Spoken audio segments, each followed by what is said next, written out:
used to say at the time I was the best in the world, I believed it. On certain nights, I was the best in the world.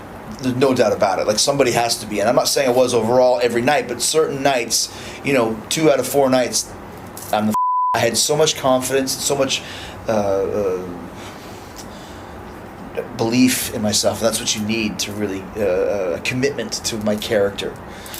And I could do no wrong.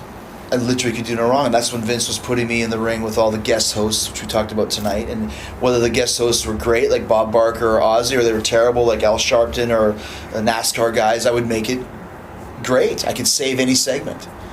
And the segments that were good, I would make them even better.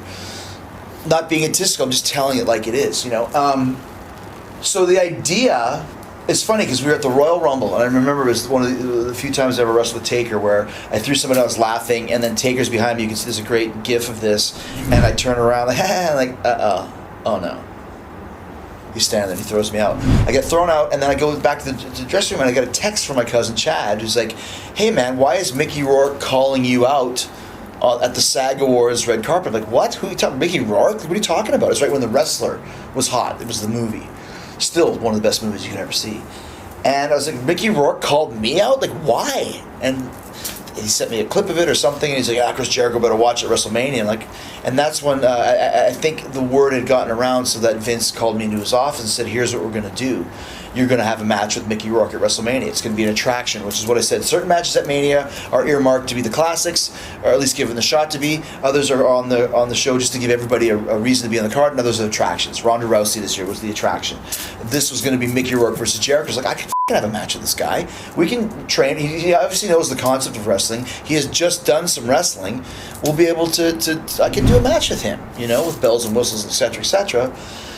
And then because he called me out at the SAG Awards, his agents flipped out because I heard a story around that time that there's a movie called Norbit with Eddie Murphy, and he had done a movie called Dreamgirls, and he was up for an Oscar. And right in the middle of Oscar season, this Norbit came out, which was very racist, and he's playing like a fat lady, and it was just very dick and fart joke humor. And the Academy was like, we can't award this guy the best actor because he's in this dick and fart joke awful movie. And that's kind of what happened with Mickey. We're like, you're not going to win an Oscar if you're involved with the WWE, the dirty scumbags of the WWE. You can't do this match, you have to pull out. And Vince was so mad because he wasn't going to announce the match until after the Oscars. But Rourke, whatever happened, I think he got excited, maybe he was a little loaded, he announced himself, and Vince was like, I knew as soon as he announced it, the match was off. So I remember hearing it, and Vince is like, his motto is take a negative and turn it into a positive, and he was spinning his wheels, and the idea of the wrestler was these guys that hang on too long. And I would now wrestle with 3 guys that had hung on too long, which would be Piper, Snuka, and Greg Valentine. And I remember thinking, God bless all of them Hall of Famers, but at the time, none of them could do anything. I mean, Piper was very limited, Snuka could hardly walk, and Valentine never did anything. And not that I couldn't adapt, but I wanted work. I remember telling Vince, it's WrestleMania, this match is not going to be good. He's like, it's not supposed to be good. Well, it's like, it's an attraction. I understand, but I want to be able to do something. I don't want to stink out the joint.